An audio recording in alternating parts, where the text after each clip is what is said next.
The Clinch, chatting all things MMA.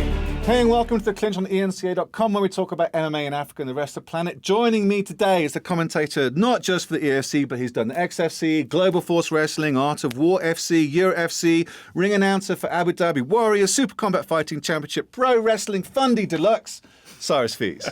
Hey, what's going on? Mate, that's quite a list. I was chatting to DeMark yesterday, and I went through his list in his intro. I mean, dude, you've been around, man. Well, the only show that you said there that I'm not current with is XFC, but every show that you just mentioned, I'm currently working for. So it's insanity. That's busy. I'm stupid busy right now. You taking on too much, or is it cool? I'm at my limit right now. Yeah. Like I couldn't imagine bringing something else on right now. Like almost every one of my shows is overseas. I have a few regional shows in the States, but all those that you read there, I have to work those just in the next 2 months straight.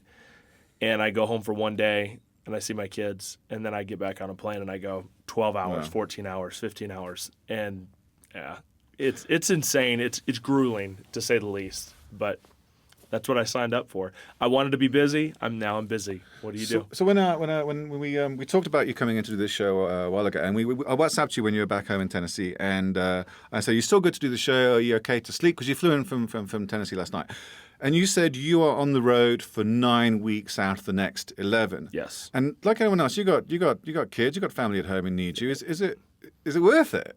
I mean, it must be hard. It is worth it. I mean, this is what I've worked for. This is, to be doing this, and yeah, it is worth it. It is worth it, but it's also hard, and it's also grueling. A lot of people think what I do is relatively easy, because I get on a microphone and I talk for 3 hours at the event, and that's really the extent of my work. There's prep that goes into it. I have to go to weigh-ins, whatever, but that's what my job is. But the travel, getting acclimated into a new time zone, literally every weekend, it tears your body apart. Like I have to take certain herbs and supplements to go to sleep, just to try to get my body back on track everywhere that I go. And then when I go home, I get no break. I get thrown into the wolves. I got 2 kids. I got a 3-year-old and I got a 1-year-old, and they're not going to stop. They want daddy at 100%, so they get daddy at 100%. Yeah. And that's just what it is. You know how it is. You got a couple kids too. I Yeah. mean, you don't get a break when you go home. No. So, which I'm happy for it. I mean, I'm blessed, but still at the same time, it's tough. Very tough. It's funny, isn't it? Because people think because you're calling the fight and you're in a suit and you're getting Ubered everywhere and stuff like that, and you've got these fighters cutting weight. Yeah. And I didn't realise the fact that you've had 2 hours sleep for the past 48 hours, and they kind of think you got it easy. In fact, it's not. And you say everyone thinks it easy calling fights and commentating. It's actually very, very one of the most difficult jobs, I think, Sure. in public broadcasting. Would you agree? Yeah, I mean, when I was first coming up, I was just a ring announcer, and that's what I wanted to be. When I came out of school, I really thought it was such a cool job, and I started getting these opportunities, and I loved ring announcing. I thought it was great to introduce the fighters and just give it everything. But when I started commentating, it's just a whole nother story. I mean, you literally have to tell a story about a fight. You have to get the audience involved no matter what the situation. You have to find a storyline within that fight. Okay, it's a younger fighter taking on an older fighter. Yeah. 2 fighters from 2 different countries. These guys really hate each other.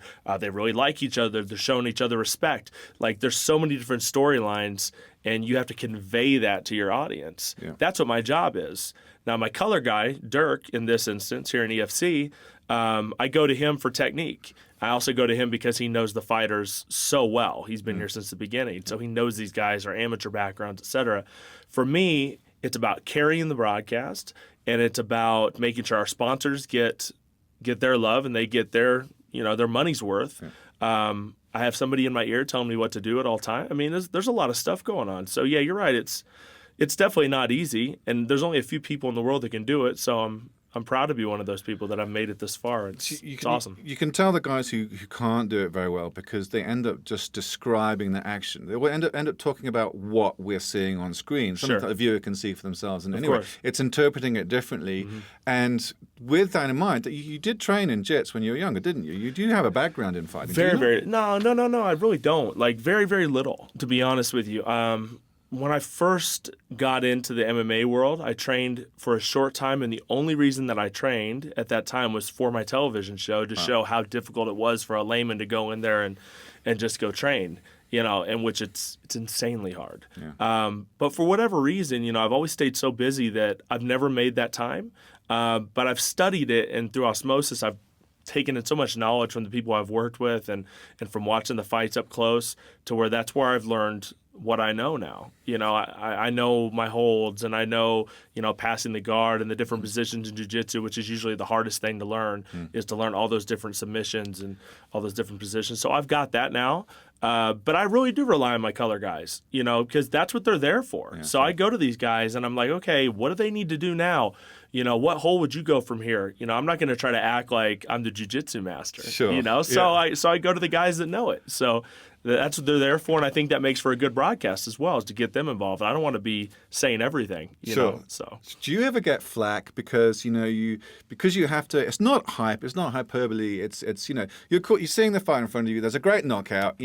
What a fantastic knockout! He is finished. He is done. And yet some people are saying, well, that's disrespectful to the fighter. But then you're just saying you went through some of this stuff training to kind of understand what fighting goes through. And I know that you do respect the fighters and that you realize. To be a professional MMA fighter is something that I think you have to be, even if you have a family, to be to get a decent income, to train at the level without injuries, to make it to the top. You and I both know it's an incredible thing to achieve. Do you ever get that kind of criticism where people say, I feel you've disrespected me on the broadcast or that kind of stuff? Do you get a lot of flack? I've caught sour grapes over time. Guys that lose and they're just upset at life in general and upset at everybody. So I've heard a little bit about that, but I try to stay as unbiased as possible, to be completely honest with you. Even when there's guys that I like, I just got contacted just a week ago by the EFC, by Guy, the guy that handles all the PR, manager, but social media, et cetera. So he came to me and he goes, I need to know, do you go with the foreign fighters or are you with Team South Africa? You needed to pick a side. Yeah. And I said, well, in this instance, for 53, here's the situation. I've made friends with Danny Henry. We're always in the same hotel. All these foreign fighters stay at the same hotel as I do. So I end up eating dinner with these guys, breakfast with these guys. I'll go somewhere with them just because they're there. We're in the same boat, and now that I've been here a little bit, I get to show them around and I kind of show them a few places. So I've made really good friends with these guys. But at the same time, Boyd Allen has been amazing to me the whole time I've been here. In fact, the first show that I was at was 38 when he fought in the main event against Wesley Hockey. Yeah. So, I met Boyd then, and since then on social media, he's become a friend of mine. Yeah. There's a reason why I drink Orange Lucozade every day that I'm here in South Africa is because Boyd Allen drinks Orange Lucozade, and he got me started on it, and now I'm addicted. So, I made that a requirement. That was my one demand. I want Orange Lucozade. Yeah, he came on the show. If I bought Orange Lucozade this morning, I was like, you really? offered cappuccino. I'm like, no, give me the Lucozade. Give me the Lucozade. Thanks, Boyd. Yeah. So it's the friendships that I make that, I want to see these guys win, but at the same time, when I'm on a broadcast, it's disrespectful for me to be biased. Yeah, sure. So I'm completely unbiased, 100%. If Boyd Allen's getting worked over, he's getting worked over. If Danny Henry's getting knocked out, if he's fighting a bad fight, I'm going to call him out on it. And I've generally not had an issue with fighters where they're like, sorry, they generally understand because I try to give everybody a fair shake. Yeah, 100%. That's what I'm here for. But on the other hand, is that you've called some pro wrestling. I know you're a pro wrestling fan, and that's complete opposit, isn't it? You completely have to dramatize and sometimes completely take side. Sometimes you have to be heel and break kayfabe, and it's all that kind of stuff. Do you have a preference between calling pro wrestling? Because you do have a natural instinct for dramatic commentary, don't you? Come on. Yeah. I think it's only helped my commentary a little bit. I've actually done 20 times more MMA than I've done pro wrestling. I actually got picked up by Global Force Wrestling, which is the show I work for now, because they wanted somebody that has this more sports themed commentary that's not completely dramatized, that they want to call it like a sport. So that's one of the reasons why they picked me over other commentators, is because they wanted somebody like that. But at the same time, you're right. When you're calling wrestling, there's always a story to be pushed over. It's not a simple story. It's a complex. He doesn't like him for this reason. generally my position is the one that needs to call down the middle, and if the heel or the bad guy's doing something, then I need to condemn him for that. And I usually have a commentating partner that'll reward the villain. You know, in my case, it's Chael Sonnen. So he's over there like, oh, you know, that's what he should be doing. He should be breaking the rules, should be winning. And I should be like, you know, no, he needs to follow the rules. This guy's doing it the right way. You know, so there's that back and forth, and working with him is like a dream come true. Right. I mean, you can't get anybody better than that. What is he to like? Bounce off What's of. he like to work with, Chael Sonnen? Oh, he's awesome. Really? Yeah, he's definitely, he is outspoken. So he is kind of that guy that you've seen, but at the same time, he's very down to earth. Yeah. I mean, he's a family guy. He's respectful. Very, very good to me. He's gotten me jobs, you know, since we've worked together. I mean, it's all about who you know, and he's definitely put me over as a commentator and said I've done great. So he's got me work, and I can call him at any time and text him at any time and always get him. So, I mean, it's pretty awesome considering how high he's made it in this sport. Indeed, yeah.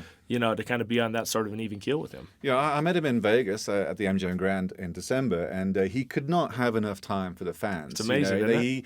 He had places to go and things to do, but he had all the time in the world for fans. And I know he's going through a difficult time at the moment, so our thoughts with him and the family. Horrible. Yeah.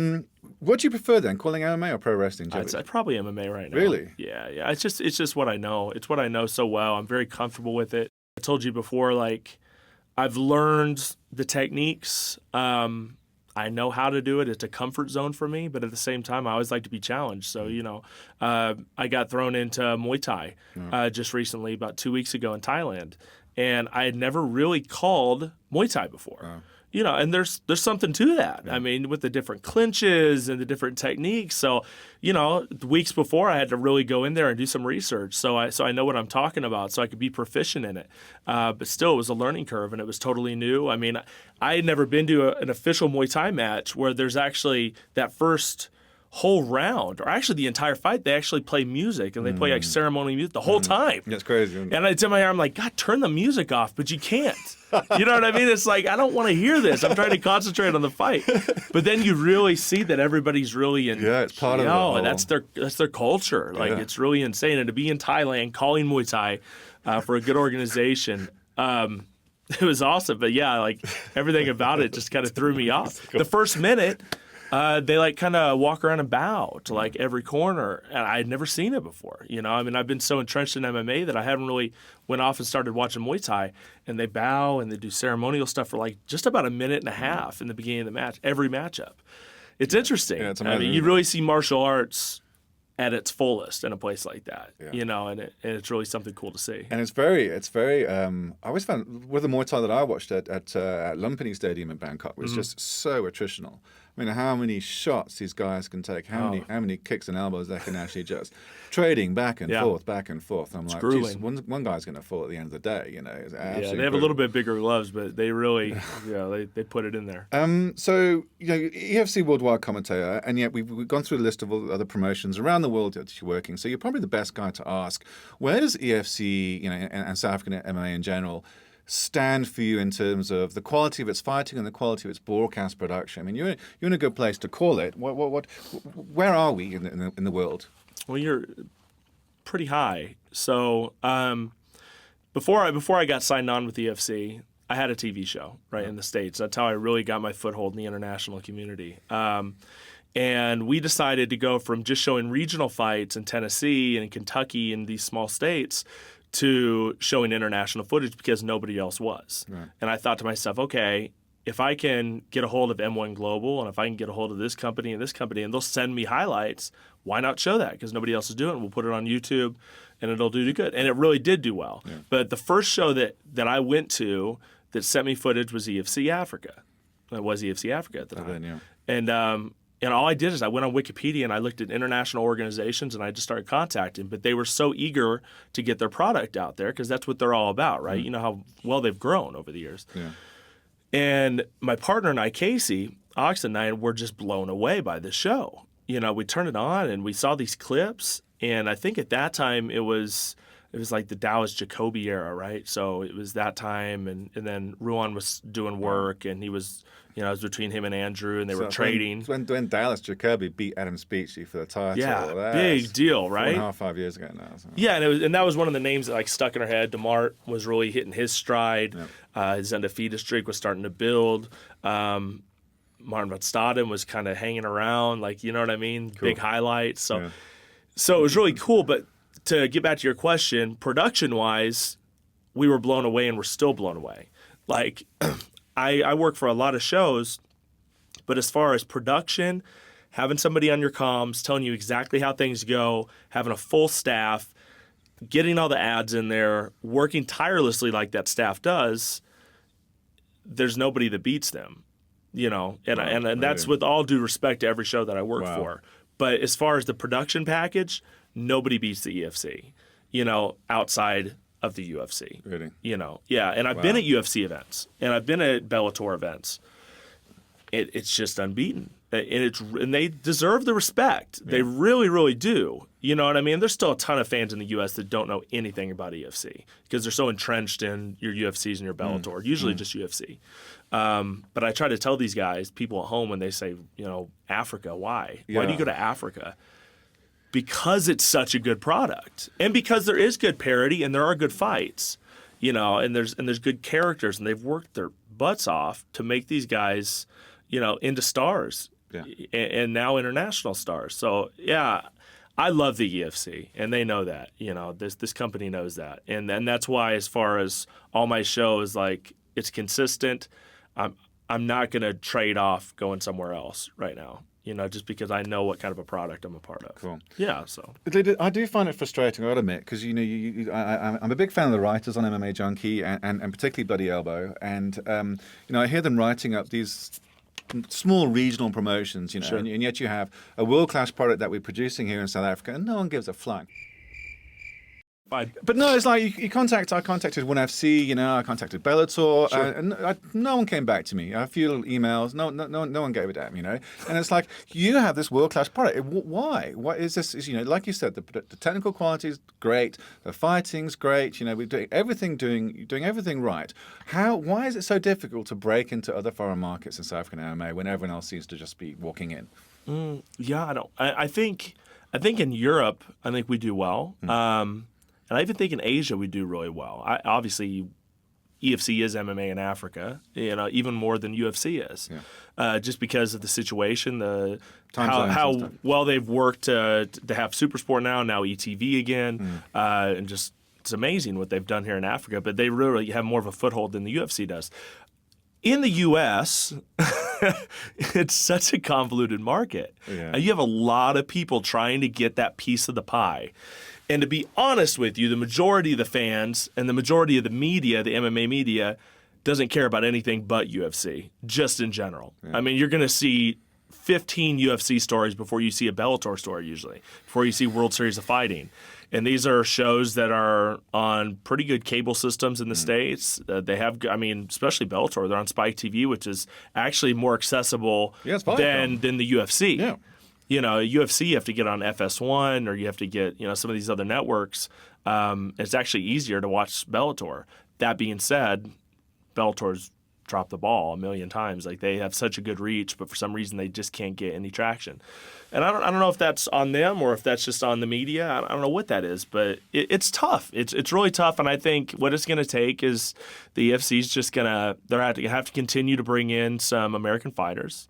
That's just the reality of it. If you want respect in America, you have to have more American fighters because the American public needs a reason to watch. And if it's just a bunch of fighters from overseas, they're not going to care as much. If it's a U.S. fighter coming over, Dave Mazzani's a great ambassador for this. Yeah, this is a guy that talks the talk, he sells, social media. You know him. You've interviewed him. Great guy. He's insanely cool. You know what I mean? And he's just a great character. You want to see him win. He's one of those guys. He has a pro wrestling base. Everything that you need, he's that guy.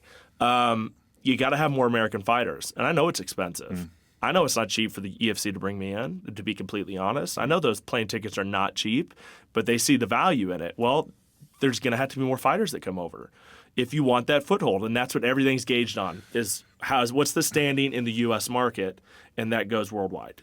But do you think that's more than the case of trying to get your content sold when there's limited market in the States? Like there's so many regional promotions. I mean, can EFC make a revenue by getting cable space basically in the States? You know, Viacom won't allow it because they have the Bellator and they don't want to compete in that market. I mean, it's very difficult to negotiate those kind of agreements, isn't it? Yeah, it's very, very tough. But I think they're a step ahead, being that they already have the production. They already know how to do it. So it's not like they're going from being a regional show with no production or minimal production and then making a huge jump, because that's hard.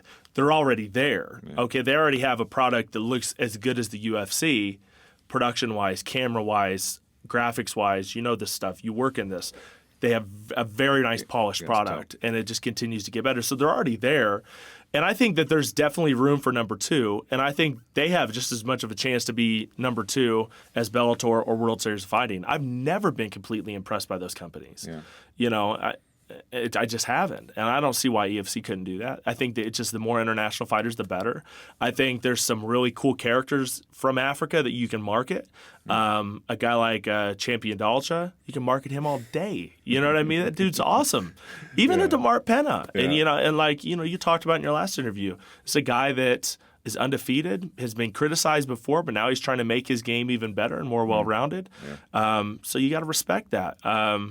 So yeah, I mean, I think they're almost there. I think it's very close. So a few more steps and a few tweaks, and I think they could be there. Yeah, I really do. And they certainly got the team at the business end of it to actually get those deals done. You know, they've learned so much. I mean, there's some of the way they handle the business, like Kara and Calvin and Silas, are fantastic. So yeah, I mentioned it earlier a little bit tongue-in-cheek with Trump and stuff like, but what the hell's going on, man? How do you call this election? Because he does tap into that kind of belligerent, parochial ignorance that you're talking about. Yeah, he does. He's that guy. I think just in the society we live in right now, and I think that goes worldwide. I don't think it's just in the States, but, you don't – everything's a tweet. And everything is a blurb, and everything's a little headline. Nobody's actually reading articles. Nobody's getting any substance. And that's the thing about Trump.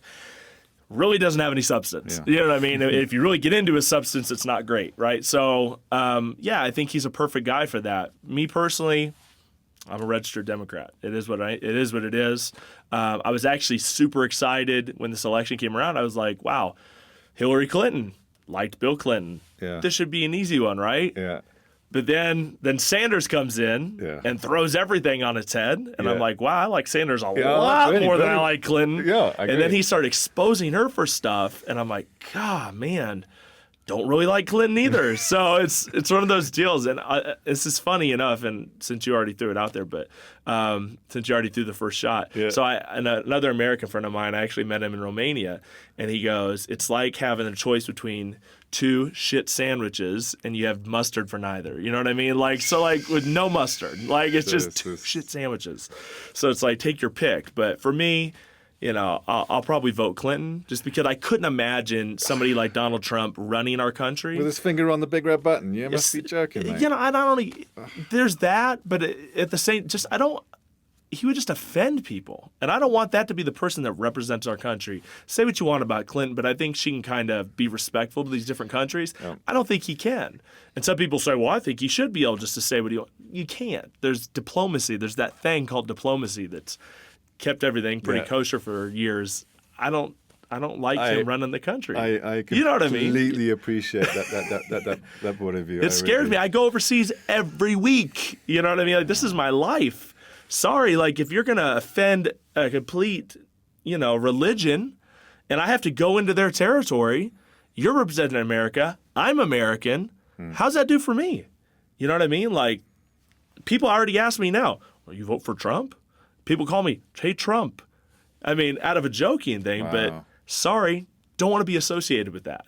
Like hell no. You know what I mean? Just this is my life. Just say, actually, I'm from Vancouver. It's, I'm telling you. Just southern Vancouver. I'm serious. That's something I'm going to have to do. But I go to a lot of airports, and there's a lot of crazy stuff happening right now, and I think he just makes things crazier. That's not cool. I'm going to wind it back a bit. Talking about moving on down south, you were a news anchor for WKPT. I was. In Houston. Yeah. Is that how you started in broadcasting? Not in Houston, in Tennessee, actually. In Tennessee. So it wasn't in Texas? No. Oh, really? It was right there in Tennessee where I live. Yeah. That's what I went to school for. Was it an ABC affiliate? It was, yeah. Television and radio is what I went to school for. Actually took a little bit of time in my life, and I worked at clubs and this, that, and the other. And I got this opportunity because of my TV show, of my MMA show. Yeah. They liked me as a host, and they said, we're opening up our news program. We want to start small. We're going to start doing news updates throughout the day. Would you like to do it? And of course I did. So, yeah, absolutely loved it. I did it for a full year. They grew their program. I could have stayed on. Yeah. But then I kind of would have had to give up all this, and things were really starting to pick up as far as my MMA game, and I really started to travel and got signed to some decent shows. And for the money didn't make sense, and I decided I'd stay with this path. And hey, it's working out pretty well. But you said earlier you can't take out another promotion on now. You're probably at full capacity. So if a gig came in, major NBC or Fox affiliate in Nashville, the money's great and stuff, would you take it? Yeah, I mean it would.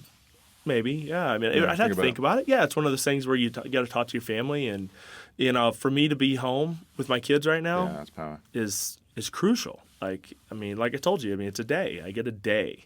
Like I just got back from. I had a regional. It was actually in the States, but I was gone for 3 days to North Dakota, which is far away, far plane trip. So I came home. And I had a day with the kids, and that's all I had. My wife actually had to work so I didn't even see my wife. Right. I saw my wife probably 6 hours when I came back, and then I had to get back on another plane. And I'm going to come home, and I have a week, and then it literally goes like this, and I'll run it down for you. So I come home for a week, and then I go to Bulgaria, I go to Bahrain, I go to Finland, I go to Malaysia, I go back to South Africa for Sun City. I have a break. Then I go to China. I'm missing something else. China and somewhere else. Back to East Europe again for the... Brazil, China. Wow. It's insanity. And I'm about to hit that 5-week stretch after this break at home, and I don't know how I'm going to do it. And yet you still got to remember the fighters, their histories, and if you don't... With EFC, it's kind of come easy with me because I'm starting to know these guys very well. I've been there for, going on 2 years now, so I know these guys. But when I go to a new territory, it's hard. And I have to do prep work. But I got to be gone anyways. I have to be in airports. I have to be in a hotel. I might as well be looking at their backgrounds, and I might as well be getting acclimated to it. So it's just part of my job. But it's not easy. No. It's not easy. I'm busy. What match stands out? What stands out for your time with the EFC so far? What's your most enduring memory at the moment? Tough one, I know. Sorry. Well, Boyd Allen and Danny Henry was a big deal, right? So it was interesting because I like Boyd a lot. Really do. Really like Danny Henry a lot too. And I've actually spent a heck of a lot more time with Danny than I have Boyd just because, like I told you before, we're in the same hotel. We ride around together. Extremely likable guy. He's hilarious. Talks a bunch of crap. I like guys like that. So I've really gotten along with him. So when that matchup came up, I had Dirk, who's very, very much in the fold of FFM. He was one of the original members of FFM with Cairo, et cetera. So he's sitting on one side, I know he wants Boyd to win. This is no secret. We're unbiased, but we have favorites, whatever. So I'm thinking, okay, I want Danny to win, not because I want Boyd to lose. I love Boyd. Yeah. Because I like change. Yeah. I like new things. You know what I mean? I like for the apple cart to be upset sometimes. You know what I mean? So I thought it would be really cool if Danny Henry won. So I called that fight, and it was intense both ways. In the first round, I thought I didn't know if he was going to put him away. Boyd was going to put him away. He was just out punching him. I was like, listen, if this is what this fight's going to be, Danny Henry's done. But then it came back the other way. Yeah. And it was insane. It was cool. You know what I mean? Cool. So that fight was awesome. Borski and Van Staden was awesome. Yeah. What a great fight, right? Great fight, These main events have really lived up. Some of them have been incredible. And then Jerkis and Martin was amazing. Yeah. Dave and Leon was cool. Yeah. You know what I mean? It's another one where I just knew Dave so well. Yeah. You know, I'd actually been out to Vegas with him. I went out and saw penguins out in Cape Town with him. What is it? I'm trying to think of the name of that place. But anyways, so I know these guys real well. So that's the ones that I get really invested in if I know the fighters really well, or it just turns into this back and forth incredible war. I mean, that just, man.